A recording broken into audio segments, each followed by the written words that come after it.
Hey guys, thank you for clicking on this video. I wanted to share my thoughts on owning the DUALTRON Ultra 2 for around 2,300 kilometers. So I will be telling everything you have to know from performance to range, literally everything like acceleration. But first, what I wanted to do was start with maintenance stuff. So for the 2,300 kilometers, I just had to purge my brakes, change my brake pads a few times, and I upgraded to these road tires, as you can see here. They're better than the tubeless version on the Thunder or a Nami, or basically any tubeless 11-inch scooter with basic CST tires. These are more rounded around the edges, so turning is better, but I still recommend getting PMTs, because with PMTs you're actually it's hard to explain. It's better if you can actually ride with PMT tires and notice it yourself. But with PMT tires you gain comfort and you're kind of more glued to the ground, and turning is way better. So the stock off-road tires were awful. They are not grippy. They are very loud, very loud. But compared to these road tires, some people were saying online that the road tires, you would gain some max speed and more range, and that's the reason why I actually bought these over PMTs first. And I didn't notice anything, like a little bit more grip compared to the off-road ones, but nowhere near the quality of a PMT. And the range was exactly the same, and top speed as well. So yeah, I don't recommend these tires. They're good, they're cheap, but they're not amazing. So changing the tire was easier compared to a Thunder, because with the Thunder, removing the mud guards are a pain in the ass, and here it's super easy to do. So if you're planning to do everything yourself, like maintenance wise, it's a lot easier compared to a Thunder. But yeah, performance after 2,300 kilometers, it's basically still new. So I still have exactly the same performance when I first bought it. And the top speed with my weight, I'm a small Asian boy. I got around 107 display, and GPS I was around 99 and 101. It was with the CST road tires, the ones you're seeing right now. But I'm pretty light, so if you're a bit heavier, I think 90 GPS, 90 kilometers GPS, 95. Again, depends on the weight, on the wind and everything, but I think that's the speed you can expect from it. Now, I don't know the mileages out of my head. I'm doing this review fully freestyle out of my head, so if you want to convert it, please do. I'm European, so I don't know anything about miles. But yeah, performance wise, top speed is the same as my Thunder 2. Just the Thunder 2 has a lot more acceleration. Not a lot more, it's just it has more acceleration. I've owned plenty of scooters, and the Ultra 2 is the acceleration is more than you ever need in basic riding situations. But if you're a dragster, I would either go for a Thunder 2 or a Nami, or a Cabo King GT, or a Bronco if you can get those. Those are good too. But the Ultra, it's not bad, but it has 40 amp controllers, and on a Thunder 2, for example, it has 45, and boosted for 10 seconds, I think it's 60. So yeah, it's definitely the acceleration is more than enough. And the problem is the DUALTRON scooters have square wave controllers. So basically what that means is when you touch the throttle, it just goes. I've ridden an Nami, and it's soft at the beginning, but once you're going like 20 or 30 kilometers per hour, then the acceleration kicks in. And with the Ultra 2, it just kicks in like straight away and wants to pull you off the scooter. But I got used to it because I've been riding for like with my Thunder 2 and with my Ultra. I'm so used to it that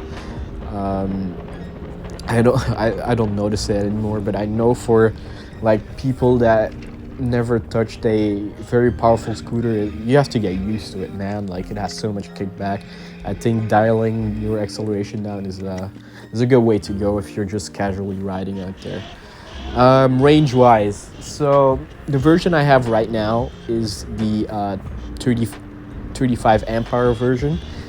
There is a 40 amp version as well coming out soon. I have not seen any dates on when that's releasing, but maybe when you're watching this in the future, maybe it already released. But I'm talking here on the 35 amp hour version.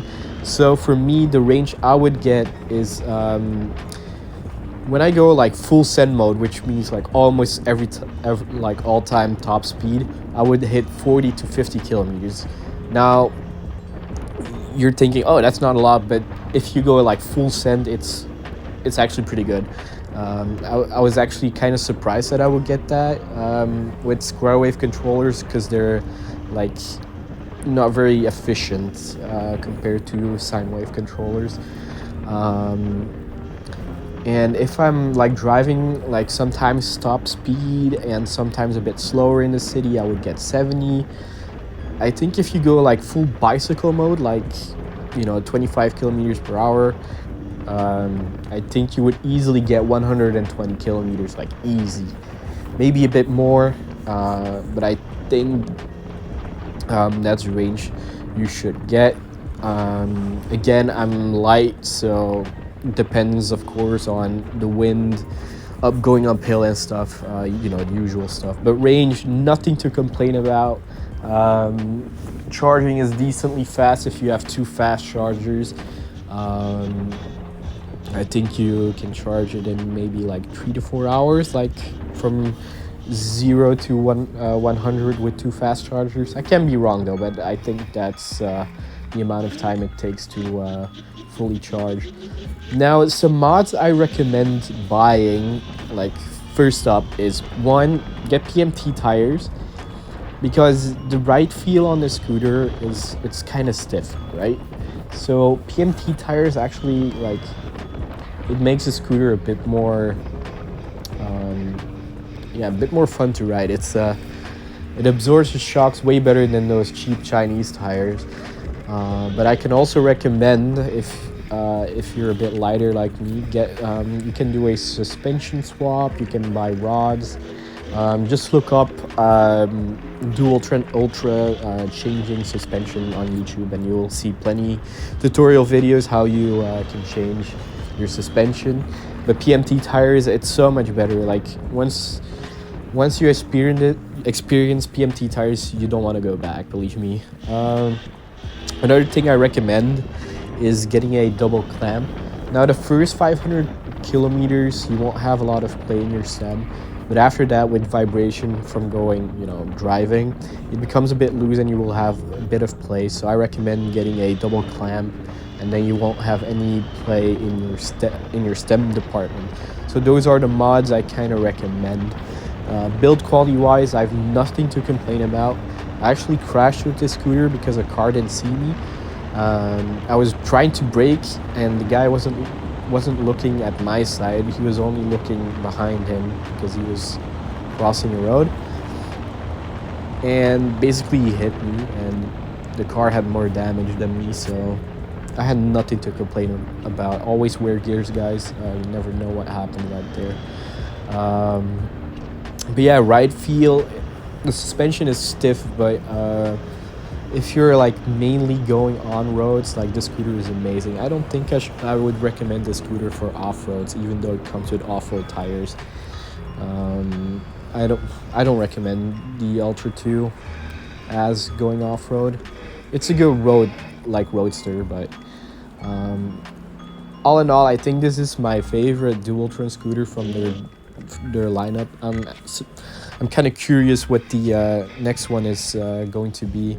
with the 40 amp hour version, if they're going to change the controllers or not. But yeah, if you have any questions, make sure to ask me. I've raced against like plenty of other scooters. I just had some old footage from my Ultra 2 and I wanted to use it while I was making this review. So yeah, I'm going to sell it because I've 2 scooters right now, and yeah, I'm also getting a EUC, so there's not a lot of space left in my garage, so I'm selling the Ultra 2. Even though it's a favorite from my lineup, I want more range, so I took the Thunder 2 because it has more range. I'm kind of a range junkie, so that's why I'm selling the Ultra. Like, the ride feel is better on the Ultra compared to the Thunder 2 because it has a larger deck, and it's like, I don't know, like it feels better than the Thunder 2. And going on max speed, the Ultra 2 wobbles less compared to the Thunder, but I still recommend getting a steering dampener for like all scooters that go above 50 kilometers per hour or 30 miles per hour. So that's something I'll also recommend, like mod wise, get yourself that. But yeah, changing the tires is super easy to do with the split rims and with the easily removable, what's it called again, mud guards. So a few things I don't like. So like I already said, the suspension, it's something I don't like. It's kind of stiff. Suspension, what else? Yeah, the rear kick plate where you put your foot on, it's a kind of a bit flimsy. I don't use it that much, but if you put all your weight on it, I kind of feel that it might snap. I can be wrong, but it just feels flimsy. And maybe the square wave controllers and no horn, those are kind of the cons, I would say, on the scooter. So one more thing I wanted to say before I end this video is waterproofing. So do I recommend this scooter like in bad weather condition? Not really. There are only a few things you have to do to make this waterproof, and it is cover your eye controller, so your display, and waterproof your motors, and then I think you're pretty set. The controllers are pretty waterproof, but it's just the motor and the controller. If you like waterproof those two, I think you're kind of set. This is the most waterproof from their lineup. I think maybe together with the Spider from the DUALTRON lineup, as far as I know, but I still don't recommend driving in the rain. Well, the thing is, you can avoid rust if you keep the motors heated, but it's still something I won't recommend if your motors rust, because motors are kind of expensive now. But that's all I had to say on the Ultra 2. If you have like any questions on the Ultra 2 or just any other scooter, make sure to drop it down in the comment section below. I will be always happy to answer you. But yeah, that was all for me today. This was my first ever YouTube video.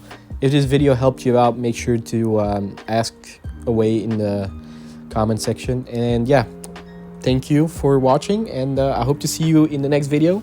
Bye bye everyone.